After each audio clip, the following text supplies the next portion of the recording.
Hello and welcome, and we're back. It's round 6, isn't it, Sam?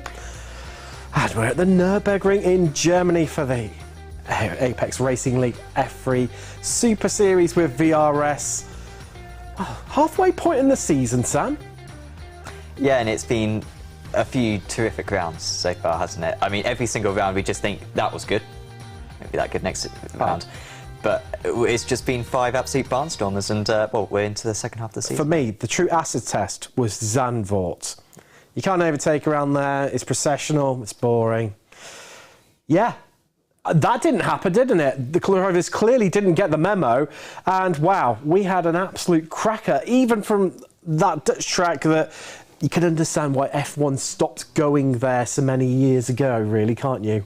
Exactly, and of course the modifications that they had to make to the circuit when they have recently started revisiting. But Kota as well was absolutely terrific. I mean, Kota sometimes very tricky circuit, so you can have quite big gaps, and I think we saw a bit of that in qualifying. But the battles that we did have were absolutely furious. We had, of course, the brilliant battle between the top 2 in the championship, Arvidsson and Olsen, going at it for the A final, and then we also had that brilliant Martinsson-Schnabel battle as well for P3. And you know, that wasn't just the A final which was strong, but it was the entire event as well. So yeah, let's see if we can make it 6 from 6. Well, and that battle for the win went all the way down to pretty much the penultimate corner, didn't it? If you haven't seen it, go back and take a look after this show. It was an absolute cracker. But as we mentioned, well, this week, it's a Nurburgring in Germany for round 6, the halfway stage of the season. And for me, I'm really looking forward to the rest of this calendar, Sam. Long Beach next week, that's going to be one definitely to sort the drivers from the drivers, shall we say. Yeah, for sure. I think you've had your eye on that one. Oh, I have, from massively. The start of the season. Massively. But I like this Nürburgring circuit. I got in my head for some reason we're using the sprint layout. We're not. We're using the good one. We're using the long layout. So that's going to be fun. And then, yeah, Long Beach, Interlagos is always a really good race circuit. And Zolder, one that we don't visit too much, but I know a circuit that the drivers do enjoy quite a bit. And then, yeah, that'll be the end of the championship as we are motoring our way through. A quick rundown of the formats for tonight, with of course, 7 cars progressing from each of the heats, and then the top 4 progressing from the B final as well to get into the A final. We're getting used to this format, Tim. It's always good fun, and of course we always have that kind of debates. And I feel like this is a bit of a feature now between us. How many AMs are going to get into the A final? Because I think last time we had 2. We did. We did, after the round prior where we didn't see any AMs make it through to the grand final.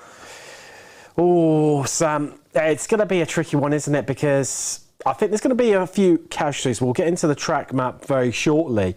But I think there might be a few casualties on the opening lap, which means it's going to be proved hard for the drivers, especially the pros, where we have seen it before where they haven't qualified for the final, haven't made it through the B final because they've had to start from the back of the grid in the B final.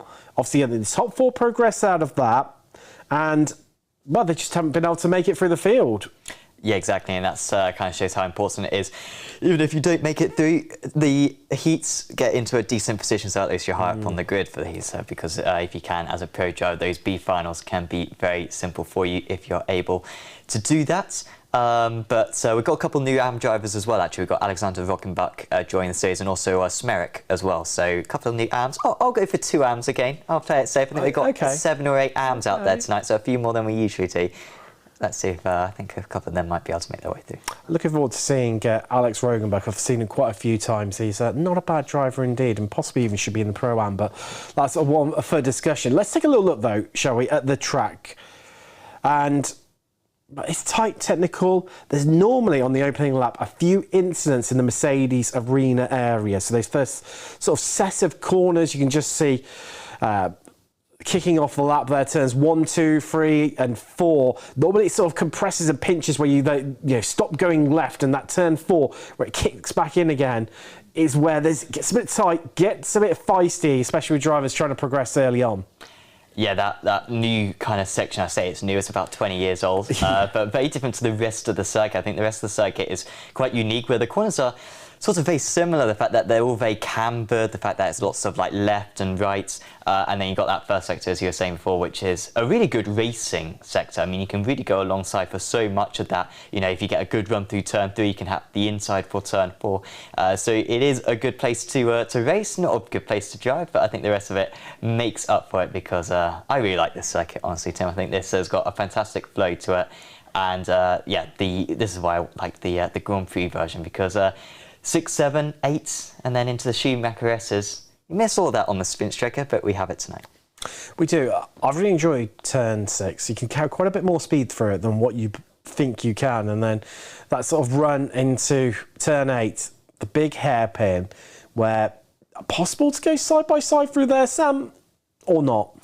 Yeah, perhaps so. I think we might even see a few kind of half dives where maybe if a driver takes a more arching line through Dunlop, then driver behind might be able to get a little bit underneath. I remember Schumacher and Montoya, of course, came together at that corner in the past, and then flat out through 9 and 10. It'll be fairly easy, and then that will reopen up turn 11. It's odd when you sometimes have circuits, a bit like Silverstone, where you've got these super high-speed corners, which in these lower formula cars are actually flat out, and the Schumacher is one of them. So you had that huge run up to turn 11. I think we might see a lot of overtakes there. It might be the main overtaking opportunity, honestly. And then obviously immediately you've then got the right-hander of 12, and that exit is so crucial, because seeing now turns 14 and 15, we're utilising the tighter of the two chicanes, which, although quite a few drivers don't necessarily enjoy it, Sam, it does for us, at least at home. The viewers, the neutrals, it provides overtaking opportunities because it's hard onto the brakes. Yeah, definitely, but it's so narrow around that part of the circuit. That's what makes it really tricky, even for these lower formula cars. Very tricky to go too wide there, and so they're going to really be having to give a lot of give and take around that section of the circuit. So if we're going to see instance, that's going to be the place where we see it, I think. But also the final corner, good overtaking opportunity there. Lots of like half opportunity overtaking spots, I think, around this circuit. Nowhere where it's like really obvious, but 4 or 5 places where you can get it done. And of course, back to turn 1, another great overtaking opportunity. And let's just refresh our memories. Let's take a little look at the standings. So first off, let's head across into Pro, where, well, it's been interesting to say the least. Simrace Sweden have, well, they've been pretty dominant, I think, let's face it. There's no two arguments about it. Yeah, and this involves the drop scores as well for the first time this season. So this is the 5 rounds, but the driver's worst score is dropped from that. So it's their best 4 scoring rounds up there at the moment. And Arvidsson, he was on a bad run of form, wasn't he? I mean, I say that, he was finishing second every time. It was a good run of form for most drivers. But he was losing time to Tobias Olsen. Olsen was building up that gap, and it looked like it was going to be the same at Kota, and he had that incredible drive. I think one of the best drives I think we've seen on Apex Racing TV, honestly, where he managed to come from 2 seconds behind, 3 seconds behind Olsen to take him on the final lap. And I think that could turn the championship on, Sito. I think that might be the epicenter that we have. And sort of your defining moment. Exactly. Arvidsson, he could continue that momentum from this round onwards. Well, let's take a look, and we'll find out. Let's have a look across into Pro-Am, where it's like no one's wanted to lead this championship, Sam, hasn't it? Because it's chopped and changed left, right, centre throughout the season. So many class winners within there. You know, Palico Grant, he's had a cracking season. Grosseto, obviously, who leads at the moment. Smith, well, I mean, Smith, if he hadn't have had so many either pit lane starts or incidents, then I think he'd be winning this by a country mile. Yeah, but Gusseto's been on a great run of form. And Gusseto actually missed round 2 at the championship, so the fact that we've now got the drop score really helps Gusseto, so that's why he's sort of at the top, when before in the other rounds he's been a little bit far off. But he's been in great form. I think he's scored the most amount of points of any of the pros for 2 meetings in a row. Obviously Smith doing well, Boberg just consistent. I mean, he's really grinding in those results. Probably the most experienced driver out on circuit is Boberg. His teammate Glamstedt is the same. So those 2, you know, watch out for them. I still think there's 6 or 7 drivers who have got a good chance. And yeah, in the AM Championship as well, it's looking pretty good for Michael Griffin, honestly, right now. That's a decent lead, but again, the drop scores make it quite close. Edward Pop, I mean, he's missed a round, and again, the drop score brings him right back into play. He does. For me, he's been a really interesting one to watch amongst that sort of group.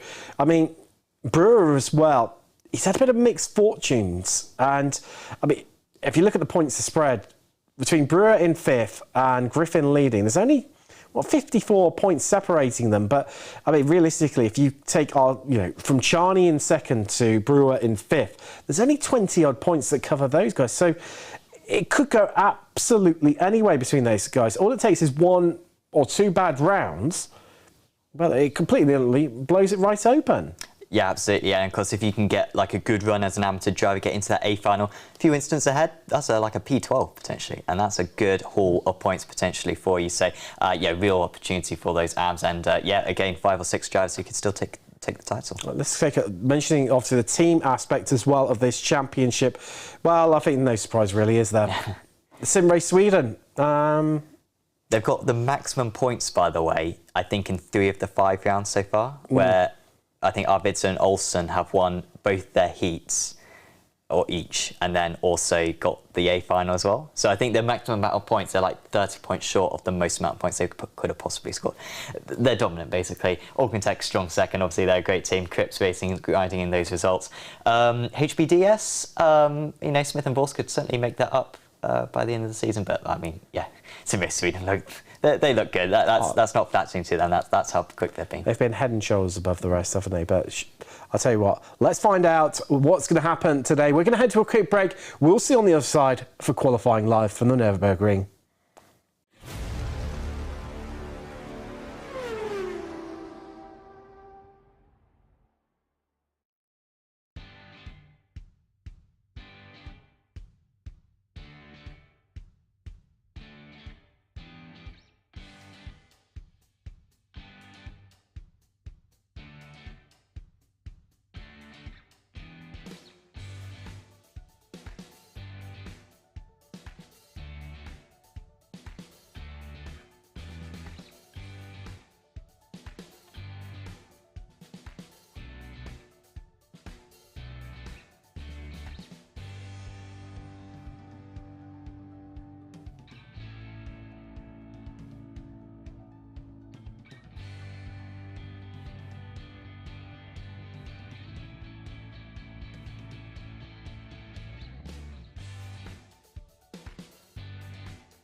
Welcome back, and qualifying. It's well underway, and I can tell you that Nicholas Rabson, he is going to be the first driver across the line to get a time on the board for Alcantech in the 171 car. Let's find out.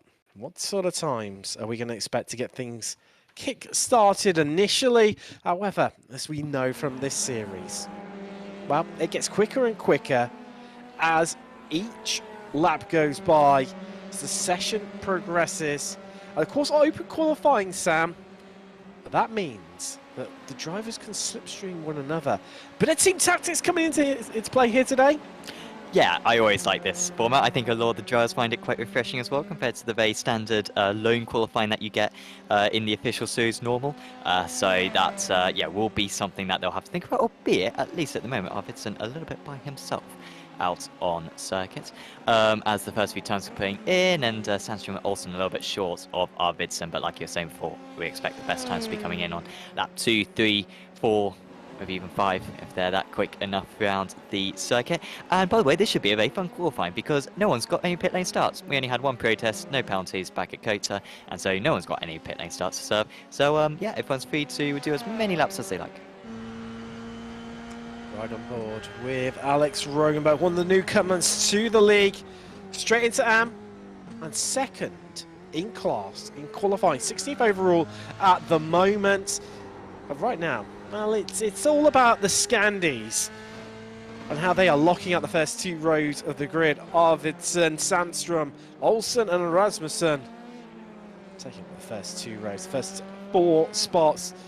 However, Sandstrom right in amongst the 2 sim race Sweden drivers of Arvidsson and Olsen in this early stage. But interesting one for me, Jason Wilkinson, all of a sudden heading to the top of the AMs. Are we seeing a new star? Well, I was going to say we see a new star emerging in the AM category, but Michael Griffin says, hold my beer, watch this, and goes ahead of Wilkinson by just a fraction under 0.2 of a second. Griffin's really starting to take a stranglehold in that AM Championship, isn't he, Sam? Yeah, he is. Yeah, just consistent, albeit I think he's had a fair few setbacks, hasn't he, Griffin? I don't think he's got through to the A final for a couple of meetings in a row, but he always is fairly up there in the heats. And honestly, I think he could be have a lot more points than actually he does. So that's a danger signs for everyone else. Sandstrom, crossing the line, he goes to 2nd position. There, Olsen still a little bit behind Arvidsson. Wow, this is a little bit unusual. Arvidsson did manage to take pole position, remember, back at Kota last time out. On that occasion, Sim Race Sweden was so dominant. It was their most dominant round of the championship. But Smith as well, as we've come accustomed to. Crazy how bad some of Smith's A finals have been recently, though, Tim. I think he's qualified in the top 10 for both of the last 2 A finals. And yet he's crashed on the first half lap in both times. So he hasn't got nearly as many points as he should have done. That's the perennial. If he didn't have any bad luck, he wouldn't have any luck at all whatsoever. Gravland on an improving lap likewise. Martinson to Wilkinson improves, goes to the top of the AM, 15th overall. Let's find out as some more drivers come across the line. Gravland, is that an improvement from him? I think that is indeed, and I'll tell you what, it's definitely getting quicker and quicker as we predicted out there on track. Arvidsson, he's on a slight improving lap right now. Rasmussen going slower, likewise Schnabel net slower. Griffin on a bit of an improvement as Boberg goes 20th overall. But Martinson is the interesting one for me, Sam, the pro driver for Sim Race Sweden Esports. He's languishing all the way down in 19th overall. Well off the pace. Yeah, he's got to have more than that. There's no way that he's 2 seconds off his teammates. I'm sure he'll get up there eventually. But yeah, unusual that he was set a time that was quite that. So he must have had a huge slide or something. By the way, also Jason Wilkinson's first ever meeting. I'm just checking that he didn't take part last week, but he was a late sign up. But this is his first ever meeting. So we've got 3 new AM drivers, which is fantastic. Yeah, and certainly a couple of them are doing very well as it stands. Then at Schnabel, only 7th. Remember Schnabel? I mean, he had a good round last time as Wemstra goes to P6, but Schnabel hasn't quite been the one who's been rivaling Arvidsson and Sandstrom for the last couple of rounds, I'd say. Aoyama, he looks so strong. 1 on circuits. In fact, he may have got the win after the penalty for his teammate, in fact. But, yeah, a couple of rounds in a row now where he's been beaten by, well, to be fair, 2 rounds ago he was beaten by his teammates. Last time he did manage to get that P4, best of the rest pretty much. But, yeah, at the moment, struggling a little bit down there. As Martinson, I think it's going to be his first rip since lap time. It is close in pro and at the top of the leaderboard. Well, exclude Arvidsson out of that, but a 10th covering Sandstrom, Olsen, Rasmussen, Palacio not far behind. Martinson goes all the way up to 6th, elevating himself from 19th. A big jump up there. I'll tell you what, he is only around about, well, 100th of a second, 100th and a half to be precise, behind Palacio. It's super fine margins right now over so many of the places, and it's not just those pros battling out for second essentially, with Arvidsson being so much clear of them by just over 0.2 of a second. Up and down the field, Sam, positions, rows on the grid even, being separated by not just tenths but hundredths of a second. Yeah, it's nice to see. I think at Kota we saw some big gaps. It's a long circuit, and it's a tricky circuit.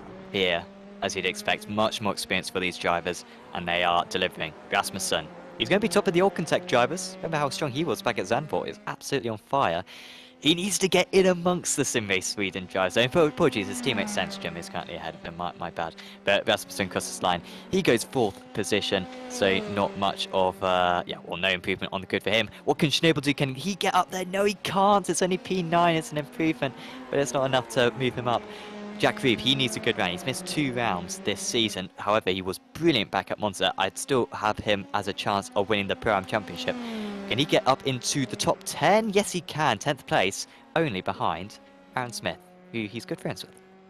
Yeah, he just leapfrogged ahead of Alistair Hay there, who was occupying that 10th place. Now, the interesting part for me as well, Sam, as we're coming to the closing in qualifying, is Sim Race Sweden are 1st and 3rd. Obviously, all the odd-numbered qualifiers go into Heat 1, or the evens go into 2.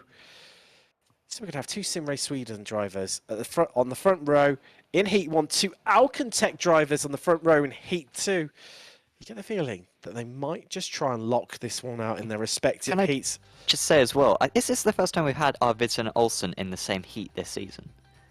Yes, it is, because it was Martinson who's been the other driver previously. Exactly, they're always numbers 1 and 2 in qualifying, Yes. so this is quite unusual. It is indeed, but they will start 1 and 2 today in Heat 1 on the front row of the grid.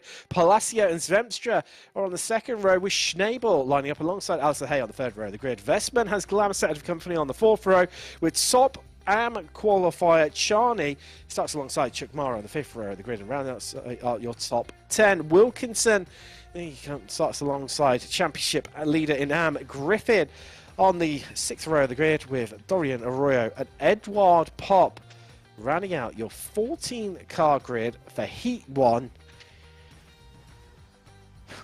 Wow, let's take a deep breath. Let's just try and take some calm, because what we're in for now are 4 races that will come at you thick, fast, furious. They'll be action-packed. It'll be non-stop from green through to checkered. I can feel the goosebumps coming, Sam. The hairs are standing up on the end of my up on their ends of my arm. Exactly, this is going to be really good, because this is one of the most, I think this is the most competitive round of the championship we've had. 28 drivers out here tonight. Only 18 of them will get into the A final. Only the top 7, only the top 50% here will get into the A final automatically. And that we've got five pros, and 5 very good pros as well. And so this is going to be so tricky for the AMs to get through. Hey, Vesman and Glamsat, so one of them is not going to make it through this race. Who's it going to be? Griffin as well. Got a lot of work to do there from 12th place. Let's see what the championship leader in AM can do. We've got 5 pros, 4 AMs. So 4 pro-AMs, 5 AMs. Here come the lights. Let's get ready to go racing in Heat 1 at the Nurburgring in Germany, as we are green and we are go for Heat 1. And already you can see Arvidsson going defensive against his teammate, covering off that early inside line on the run down to 1. And is there going to be any contacts? It's always a hotbed of action on the entry, with a curve just dropping away for you to the right-hand side. But everyone making it through as they come through to almost immediately into 3, and it's getting a bit loose, a bit leery at the rear of the field. Wilkinson not having the best starts on his debut in the championship. He's down 3 to the back of the field as everyone making through. That is Hay trying to get past his teammate Vestman. Those 2 trading positions, but let's not forget only the top 7 make it through to the final. They've got 10 minutes of racing, and I tell you what, Sam, it's, as he said, it's going to come out fast and furious, because we're already 1 minute in. That means there's 9 minutes remaining, and already Sim Race Sweden Esports are pulling a gap over Svenstra in 3rd. Yeah, they're just so good at those starts. We never see them drop places on the starts for Sim Race Sweden. But good stuff for Alcantech to both get past Palacio. That will really open up their opportunities, and if they do have the pace to keep up with the top 2, this has enabled them that opportunity. Otherwise, behind Palacio, I don't think it would have been a possibility. Palacio actually dropping into the clutches of Hay. And, well, Hay and Vesman, teammates, that is really going to help them. If they can both get through, that would be a win for them. They'd be absolutely delighted with that, with competitive drivers such as Glamsetter, Maru, Charney and Griffin and Pop all lining up behind them. Pulls up for Jason Wilkinson. He was on the grid right at the end. Ooh, is that Charney, I think, going for a move there? No, that was Maru past Glamsetter. So that's a big move there for Chuck Maru. Was indeed. Well, that's the Chuck by name, Chuck by nature, heading up the inside there. to come across the line to complete lap 1. Arvidsson leads from Olsen, Zemstra third, Schnabel, Palacio, but we're going to see a change for that third position as Schnabel heads up the inside of Zemstra. Hey, still remains in 6th. Vestman, the last of the qualifying positions, in 7th. There's Maro, Glamsetter, Charney, Griffin, Pop, Arroyo, and Wilkinson rounding out the field. Did I see a little bit of a lock-up in the background there? It's not surprising. Easily done. Early stages. Ooh, that's Edward Pop, and he's down to the back of the field. Sam. I think that's a slowdown there. Not 100% sure where you picked that one up. I think he's come off track, Sam, because I'm sure I saw a bit of a puff of smoke and of a lock-up. And I wonder whether he's just had a bit of a half spin or something like that. Could be the case. And he's down to the back now, Pop. Been a quick driver so far this season, Pop, but I think he missed a round. And that sort of set him back in the championship. Otherwise, I know, we say this about a lot of drivers, how they could be at the top of the championship. But Pop is one. He could have been fighting for the amateur title. As the Sim Race Sweden driver starting to break the draft. That Schumacher S is just not a corner in these guys. It's absolutely insane. That's going to be such a good run down to turn 11 to try to go for a move, or the Michelin curve, we should call it. As it was a slowdown for Edward Pop, and I think we've got a replay of how he picked it up. Might be useful to learn for the rest of tonight, see how easy it is to pick up. Oh, okay, wow. There's no surprise there. Wow, just missing it, and I did well actually to avoid the sausage shells. That's, I think, my exaggerated a bit more. Moved the car across to the right to avoid them some, because we've seen time and time again just how lethal they can be, to say the least, as Arvidsson going quicker and quicker and quicker. But Schnabel is catching. He sets the new fastest lap of the race. He goes nearly, well, 1,000th of a second off, a 10th quicker than our leader right now. 4 minutes on the clock, out of 10. We're on to lap 3 here. And who is going to come out on top? Well, you've got to say, Sim Race Sweden looking pretty.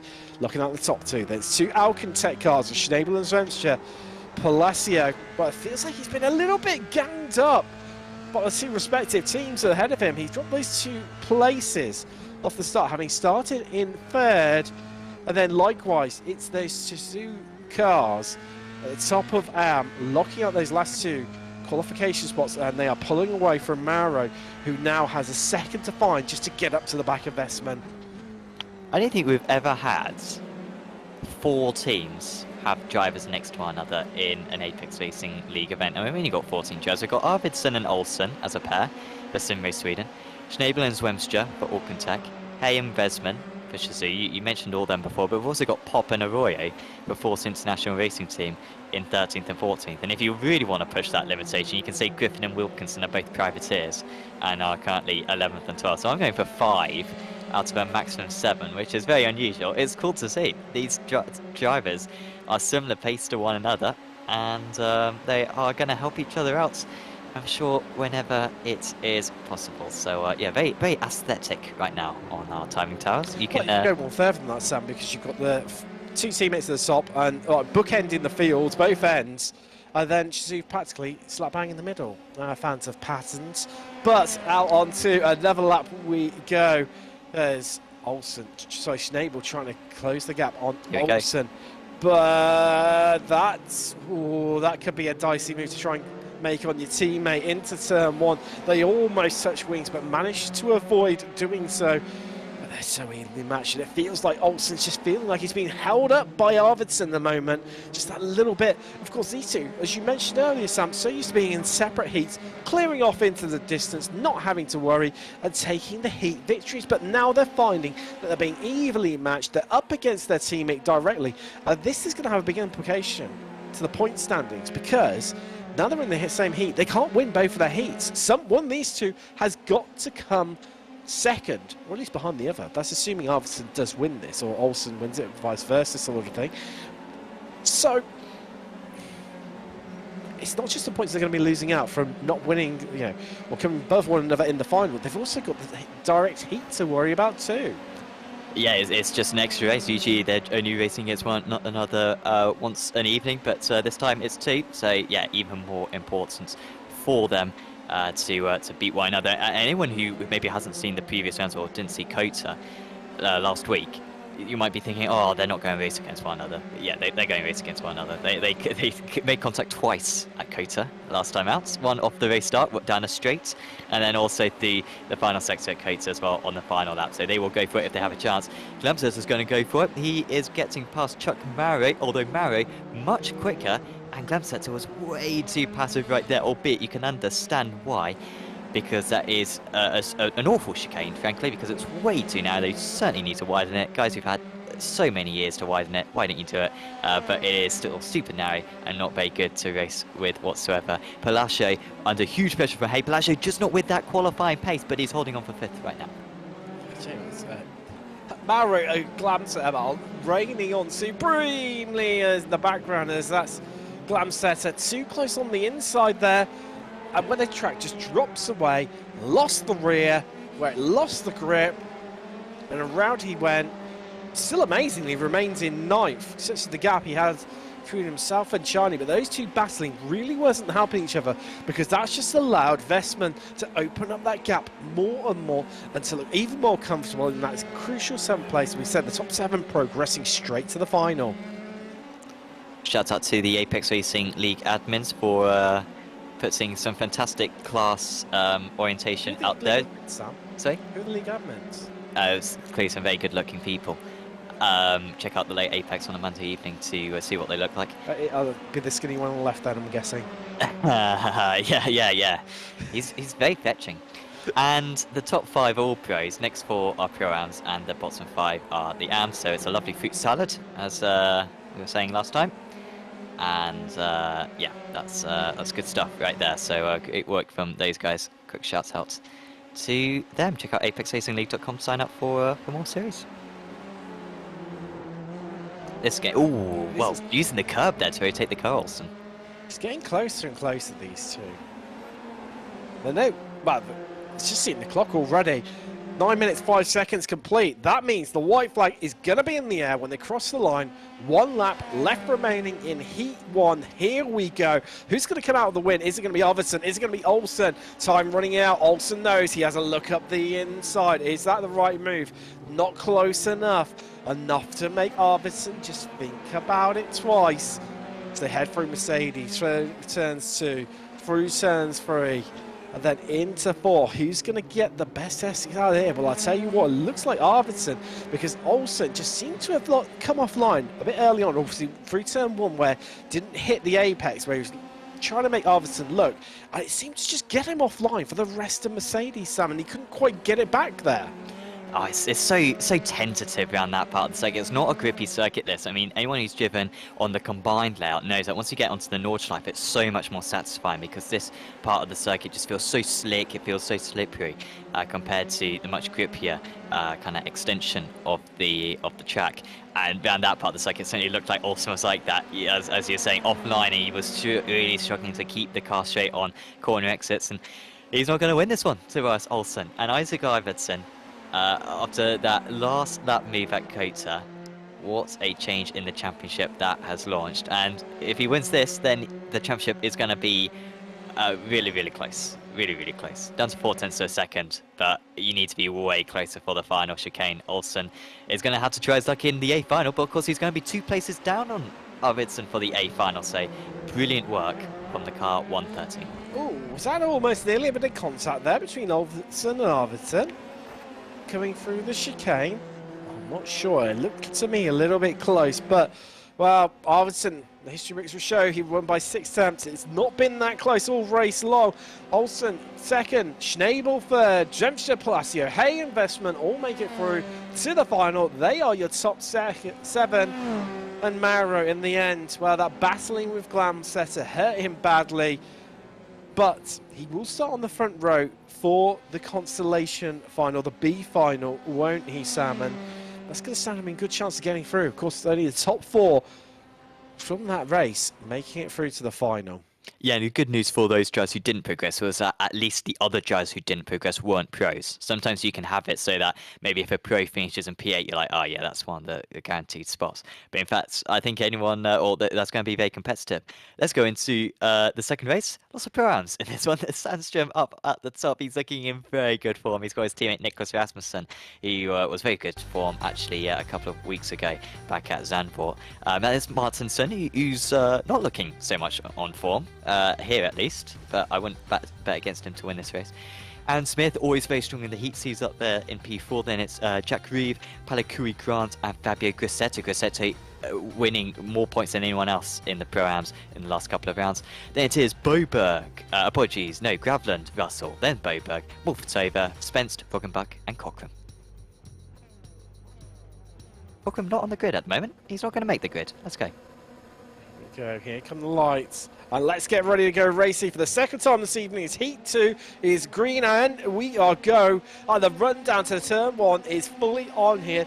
The pack congested, it's tight, and who is going to get ahead? Well, I'll tell you what, the two Architect cars have compromised one another, and Rasmussen being swarmed right now by Martinson, who's just creeping ahead. Is he? Yes, he's going to get his nose in front and closes off the corner. And Smith being opportunistic, seeing they're both compromised. He's going for third overall, and Rasmussen is right alongside him, and in the midfield, they're all over one another too. And it's getting so much more closer than what it was in Heat 1 right now, as making progress. Grassetto collided with Gravland. Well, around Grassetto goes, and you've got to say that's looked like it's done and dusted for him in Heat 1. He will not be progressing. Swan gone. Also, Cochran not making the grid, unfortunately.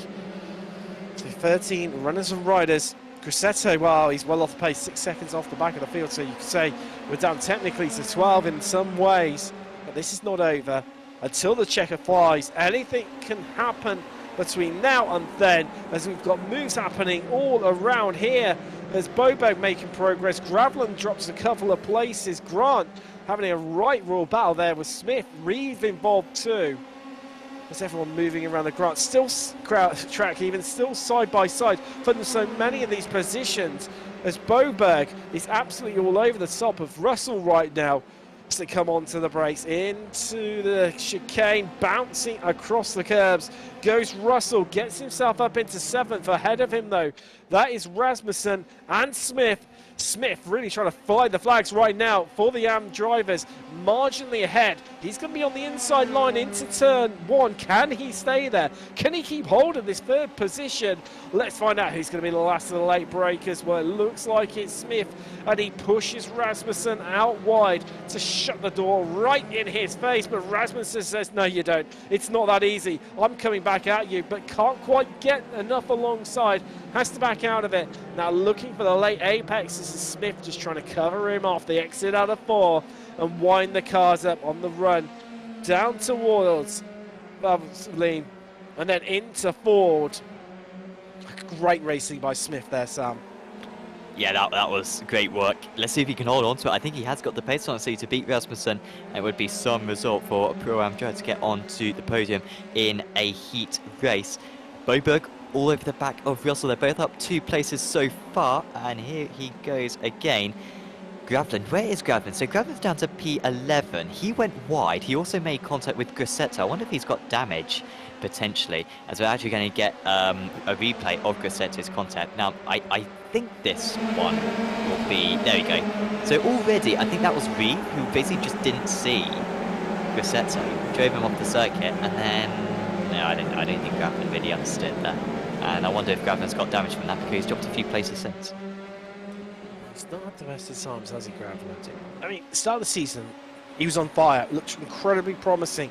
I mean, let's just look at the action as Russell under pressure from Boberg. This is the scrap for 7th place. These two need to be careful though, because closing up on the back of them is Spence, who is now, well, in a flash instantly where they tripped over. He's all over the back of them, but Molotova's there too, and Spence, the AM, is fighting with the Pro-Ams, trying to be the one to get the PAM flag into the final right now as they all come towards the inside, not wanting to give an edge, trying to cover off against one another. Russell holding off everyone, or does he for now? But I'll tell you what, Spence, he's right in the melee. He's really fighting with these Pro-Am drivers, Sam.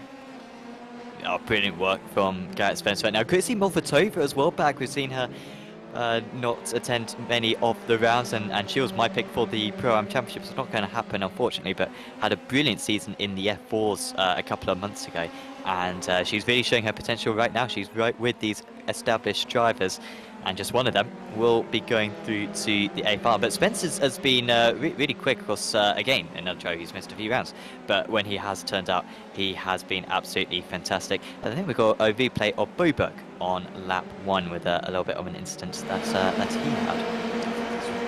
It was for the Gravland, yeah. So I think Gravland already has damage at this point, and then, yeah, Boberg had to make a base factor, and that's how Russell got the past all of them.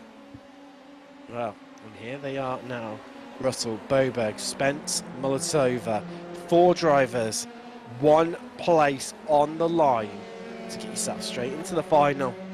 Who is it going to be? Well, they've all been making progress. Russell up 2 spots, Boberg up 2 spots, Spence up 3, Molotova up 1. Of course, helped by Grassetto and Gravland assist in the background there. Molotova has a look at the inside of Spence. Can she go? That was messy. Well, she has. I'll tell you what. Ooh, Spence. Was there even a bit of contact there, Sam? I think he locked the rears on corner entry and spun into Molotova.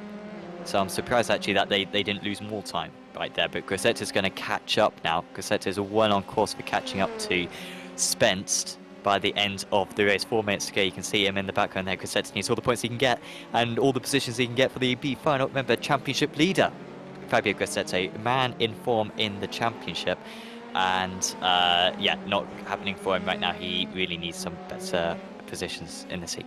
Should we take a little look at the replay of what happened with Spence and see exactly? So he's on the right hand side of the track, Sam. Oh, he just turned in, banged wheels, did well to hold it because it wasn't a complete cloud of smoke as he locked up all 4 tyres, but that's taken him out of this fight.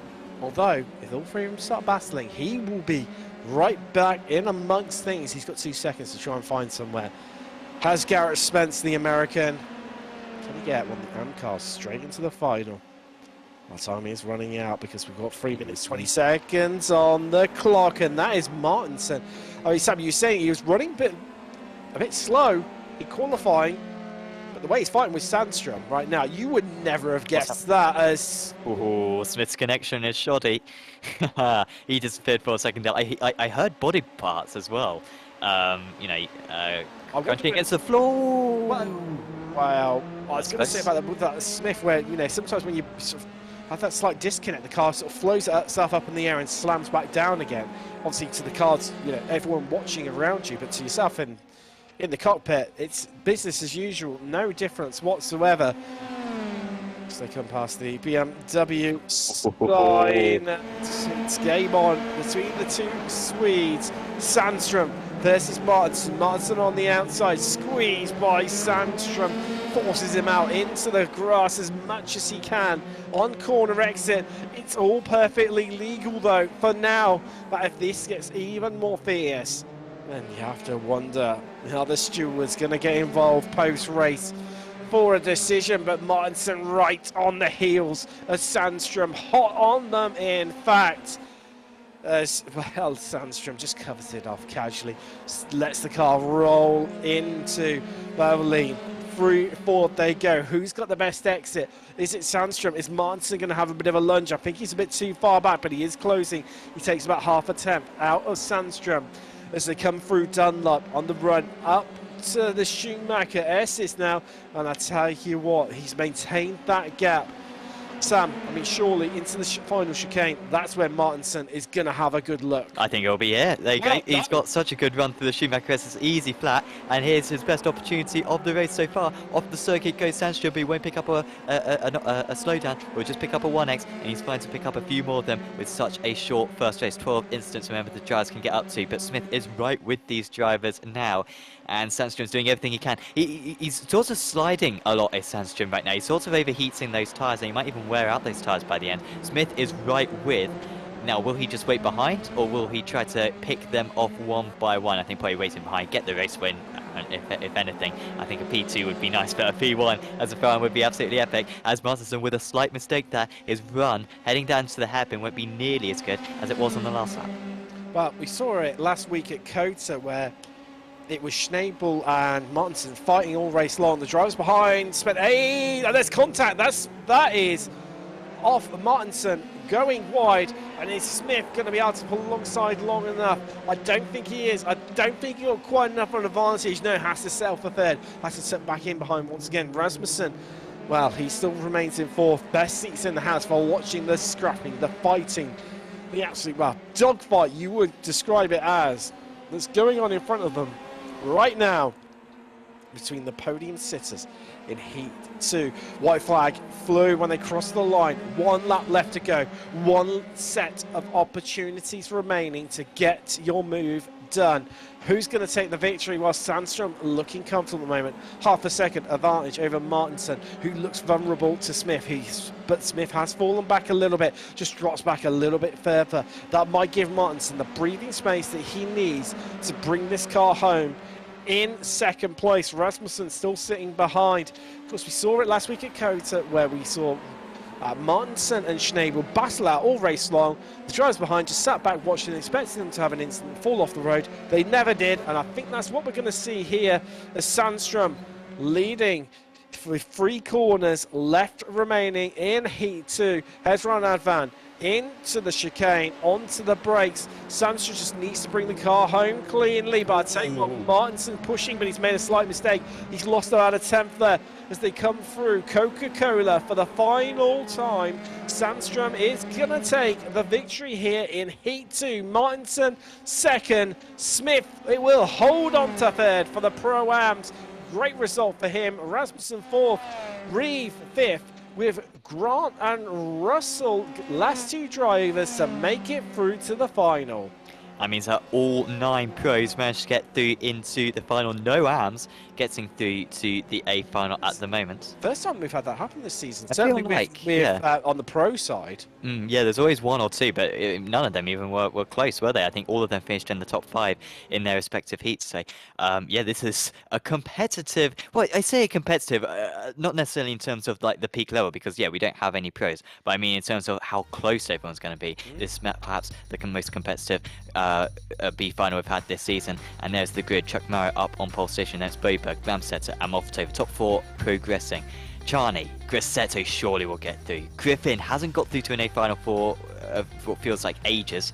Then it's Spence, who's been he's had a lot of pace. Jason Wilkinson, Alex Wagenbach, Edward Pop, and Seb Gravland. You know, he had damage for that entire race. Arroyo and Cockram. I don't think Cockram's doing this one. He didn't do his heat, so I think it will be the 13 of them. I will go for Boberg, Glamsetter, Grassetto, and Griffin to get through to him. No Marrow starts on pole. No Molotova from the second row.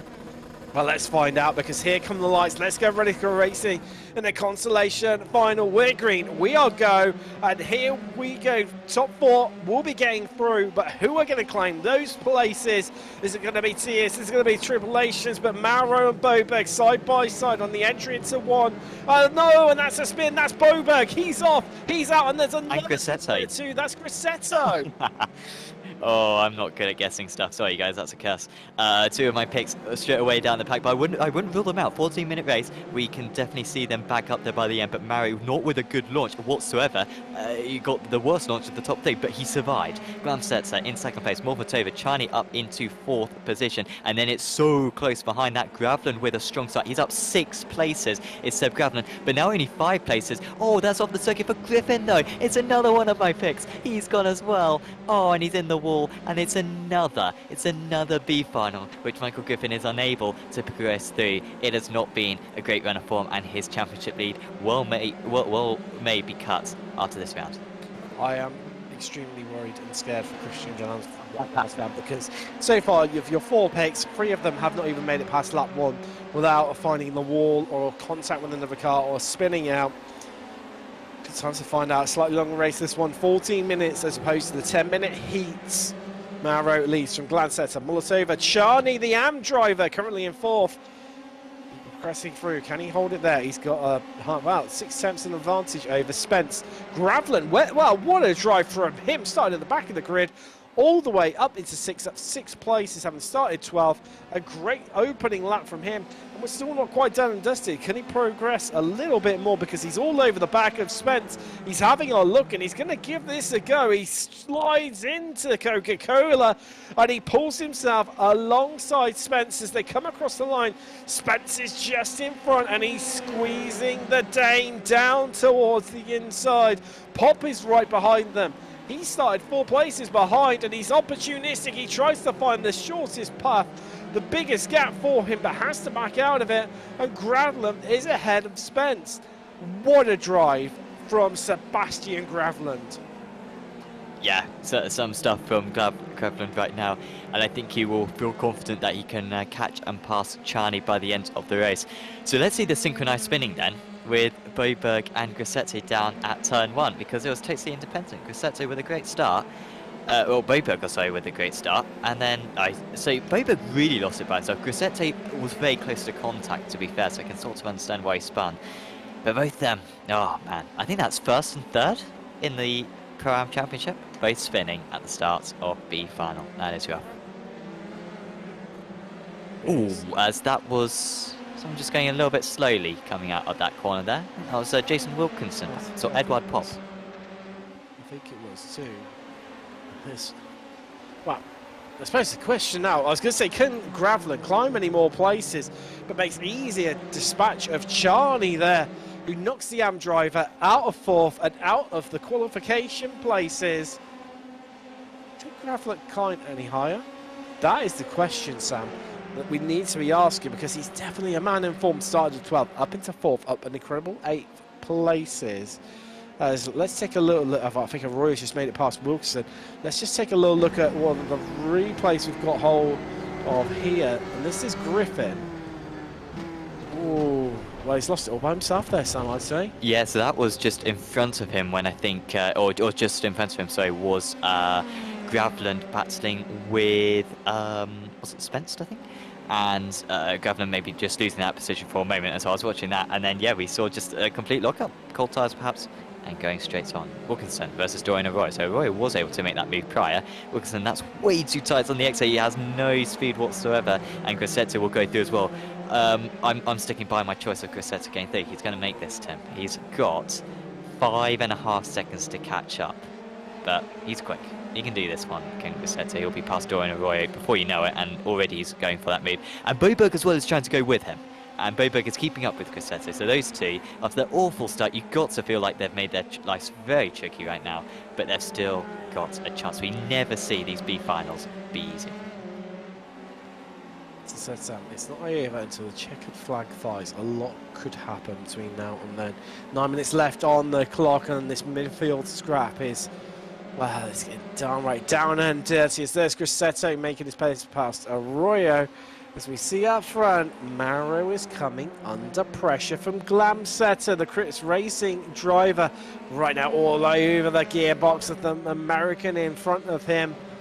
He's having to hold on, he's having to defend, and well, he's got a long time to try and defend in this race right now, Sam. And he knows that he's going defensive, covering off the inside into pretty much every corner.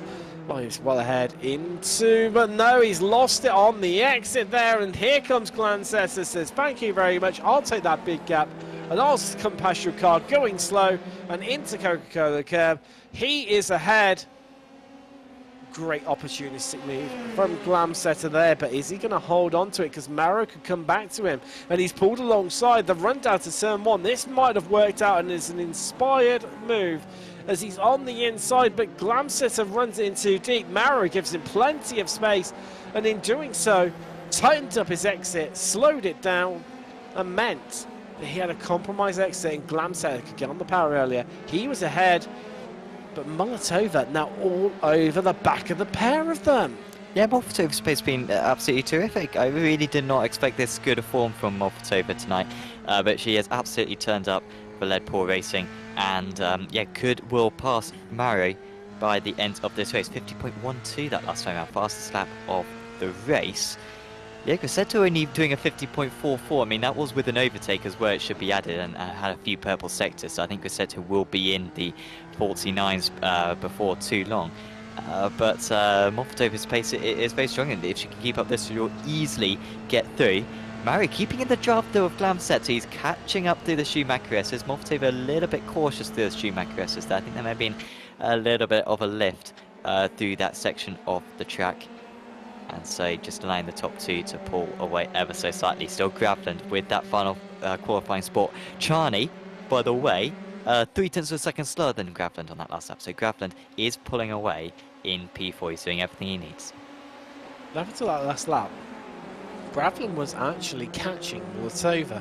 Got now down to 1.7 seconds. Actually, I tell you what, I think he's picked about a tenth or two over Molotova in this prior lap.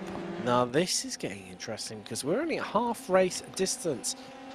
So he's coming past the BMW sign. Of course, earlier on today it was BMW Sim Cup live from BMW Works. Well, the broadcast was anyway. Driver's still at home due to COVID restrictions. Congratulations to our producer Jamie Fluke, picking up a 5th place and now a few £1,000 richer for doing so. Yes, well, who can pick up the big prize here today at Nurburgring? More interesting, I'd say, Sam, and arguably pound for pound better entertainment series. Yeah, I don't think there's any question about that. This is, yeah, a lot of fun, as we have seen every single week. It's just calming down a slight bit. Just as you turned away there, Tim, to talk to me, we did see a huge slide for Maro, and I thought that may have been curtains for him. That's why he's just dropped back by a few tenths of a second. But yeah, anyone who hasn't tuned in for the rounds so far this season, usually in this scenario, 2 of the 4 drivers who are in the B final crash.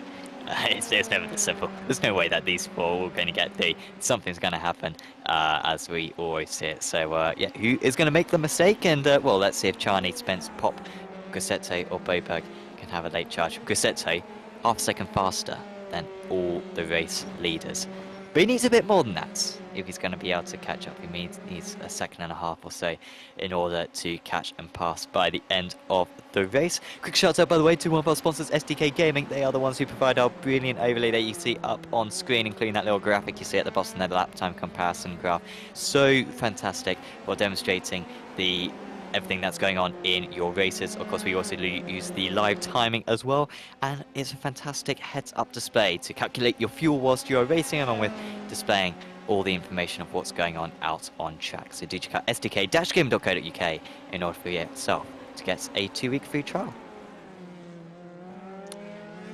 All good things life, Sam. All good things in life are free. Just saying. Yeah. Just saying. Yeah.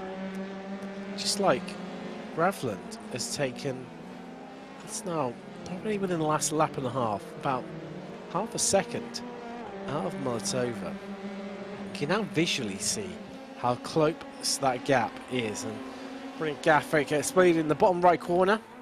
It's SDK Gaming for that, as Sam just mentioned, showing just how that gap has shrunk over the last few laps. Pop getting past, or Pop losing out to Grosseto, apologies. Grosseto up to P7 now. He's coming. He's going to do this, Tim. I've got so much confidence in Fabio Grosseto. Now, I think it was Grosseto, wasn't it, back at Zandvoort, was it, who kept on spinning on the penultimate corner? Or was it Fuji? I feel like it was Fuji, where it was an absolute liability around the final corner. I've not seen those liabilities from Grosseto. He spun on turn 1 of this race, when he was sort of 3 wide on the inside. But he's had good pace since then. He's the fastest man out on track. He's up to P7. He's 3 more places. Come on, Rickard. Don't squeeze in that much. In fact, Wilkinson is doing great. Wilkinson's actually kept up with Boberg. I thought Boberg would sprint off. Actually, Wilkinson was 0.2 of a second faster on that last lap, and yeah, keeping with the former AM champion. You see Wilkinson being dropped now by Boberg. But look at that gap, Sam. It's now only half a second. That's another half a second. This last time around, Graveland has taken out a Molotova.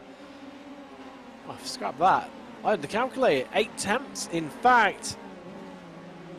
For me, Sam, the clock's kicking in more ways than one. It's run out of time here. Also, I think it's only time before Molotova is passed by Graveland. Oh, I'm just waiting. Oh, Molfatova's right. Graveland.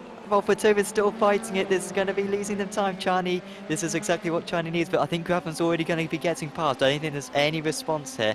Through the left-hander and into the line curve. He is past Graveland, P3, Molfatova, who was in P2 at one point, down to P4 now, with 1.5 seconds to Cambrali Charney. That's going to be the big focus of it. Graveland still locking up his tyres a little bit, reaches the apex beautifully though. Molfatova, I think, needs to accept defeat on this one. Just stay behind Graveland. Graveland can pull her along, but I'm not sure if she's necessarily going to do that. Got a fantastic run and could go for the move here into the left-hander. Graveland holds on to it, and Molfatova holds behind through Ford curve. Apologies, through Valsteiner curve, and back onto the curve straight for another time. Only one more lap to go after this. They're going to take the white flag next time around. Ooh, Graveland, oh, he made the corner. Jeez, these guys are making all the mistakes right now. Well, he's managed to, well, I would say he held on to a corner exit, but not for long enough. Sarah Montova says, thank you very much. I'll have that place off you if you don't want it. But Graveland back in attack mode. We saw this in the second heat. We're losing it out of the final corner position. Normally meant you could come straight back at them into turn one. We see it again. Graveland back up to third, Militova back down to fourth. Again, it's playing into Charlie's hands, but he's not catching him quick enough because the white flag was in the air when they crossed the line. 1 lap left remaining in the B final. Call it, Sam. Who finishes ahead? Graveland or Molotova? For me, I say the momentum, the form's got to be with Graveland. Well, I'd love to say Grassetto, honestly, but I'm losing confidence. Fabio's let me down here, and to be fair, just no one's making the mistakes that we've got so accustomed to in these B finals. I mean, we've got so used to it getting halfway through the race and us getting used to the top 4 and thinking, these 4 get through, and then it always messes up.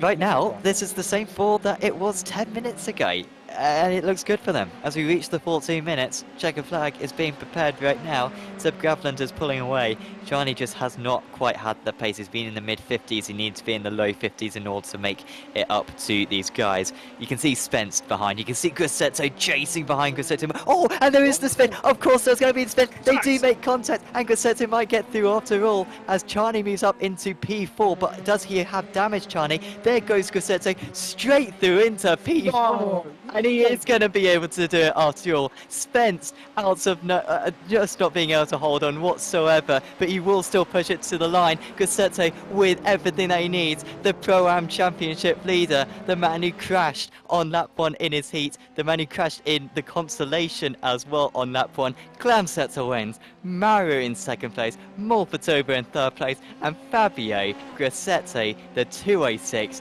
does it at Nurburgring. He's through to the A final. What a recovery drive by the Italian. And as happy as I am for Fabio Grassetto, I'm never going to hear the end of this one in the office. That's all I'm going to hear is, see, I told you so. You said, you called it, Sam. You said I called it. Let's not focus on the other 3. That was absolutely fine. But so, well, did I predict 2 of them to get 3? I think I may have done. I'm not sure. Anyway, good race, wasn't it? That wasn't a bad race at all, was it? I think if the finals are half as good as that, I'll take that every day of the week. I mean, wow. Wow. I tell you what, let's take a little look at how it all unfolded on that last lap. On the replay, lost it. Graveler just lost it by himself. Had no need to push. Was through. Brilliant recovery drive from the, I said recovery drive. Started at the back, made his way through the field, did the Dane, and then just lost the rear end, and all hell broke loose. And now let's take a little look at what happened from Charney's perspective. Right. I thought, great, we've got an AM driver in the final, Sam. Charney's through, but Graveler just let go of his brakes to allow his car to roll back across the road, so across the, further into the runoff area. Meanwhile, Charney went, oh, I'm going to go round you on the outside. It was 50-50, inside or outside. And as well, the perennial class to the left of me, Jokers to the right, but here I am, hitting you right in the middle, hitting Graveland. Yep, those are the original lyrics. They are. And they changed it a little bit afterwards, but that was the true original lyrics. I wonder if we get a replay as well from Grissette's perspective, because of course he gained 3 positions right there, and of course he had to pass Spence as well. I mean, it was actually, of course, Charney was going to get through, and then Spence was going to get through, but Spence, I think, got held up as Charney rejoined the circuit, and that meant that Grissette was able to get past the pair of them. So that was sort of the big change right then, and sort of enabled him to get through. I think we have got now an onboard of Grissette's perspective. So he's catching up to Spence already, and then he cannot believe his eyes right here. He's just hoping. At this point, you're thinking, where's Charney? Where's Charney? There's Charney. Okay, send it through the middle.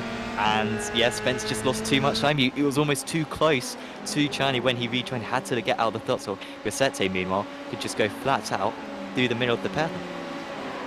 He was like a little bit further back to just observe the action and danger of what was happening in front of him, which is what allowed him to keep his foot pinned to the throttle to the absolute maximum, gave him the momentum to head through and pick up that crucial 4th place. And I bet he's never celebrated a 4th as much as he just now. Elvin is so excited by it.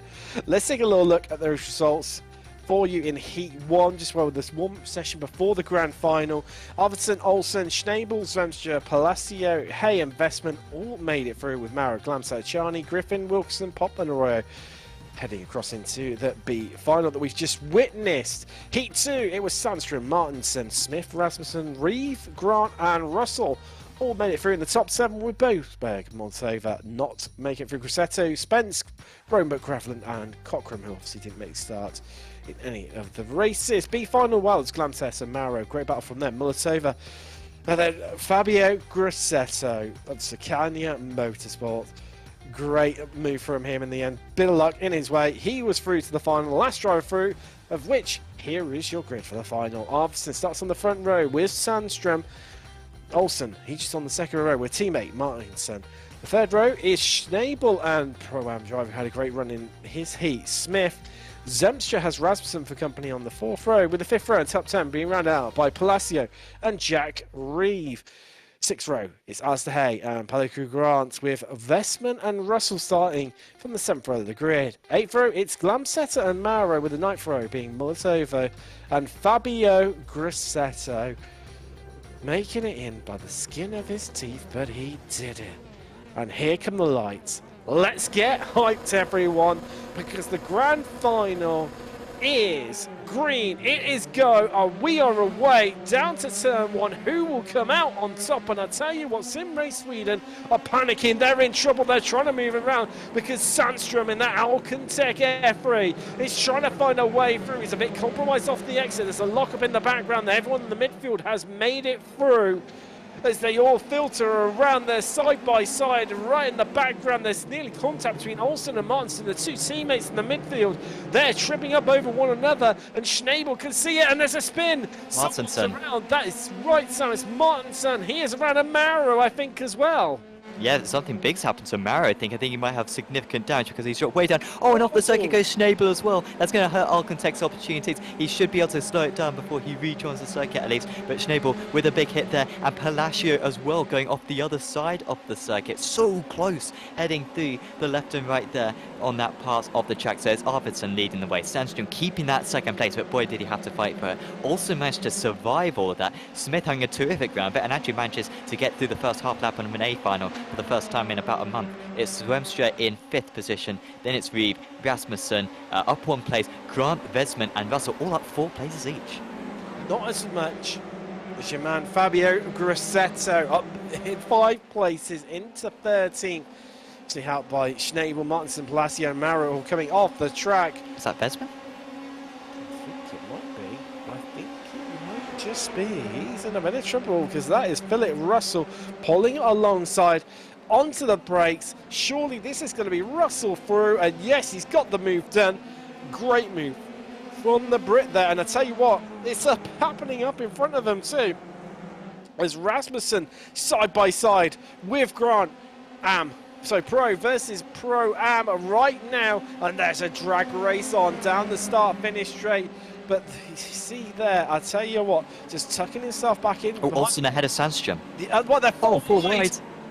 Down to turn 1, you can't do that, and they know it. They all back out a little bit as Grassetto's up into 10th. That's 8 places. The Italian has climbed so far. He is firing on all cylinders here in Germany. And I tell you what, he's not content. He's after more places as Vesman. Oh, and there's contact. Vesman, the fitness around. Oh, wow. That's another person. God, wow. Well, it's still not finished because that's Hay trying to sneak up the inside of Glamsetter there. Can he get it done to come through to Valvani, Ford and Schnabel? Where has he come from the back of the grid? He's now into 13th and trying to recover. And look who's with him. It's Martinson, another one of our big losers early on. It's still side by side and there's nearly contact into Dunlop, and Schnabel feeling like he's being held up massively now, stuck in traffic from the battling cars of Hay and Glamsetter. He's picked off one, has he though? Because they head side by side through Schumacher. You can't do that in many other cars. And these Solara F3s, and they are still side by side, and they make contact to Schnabel's round. He's gone, he's off the track.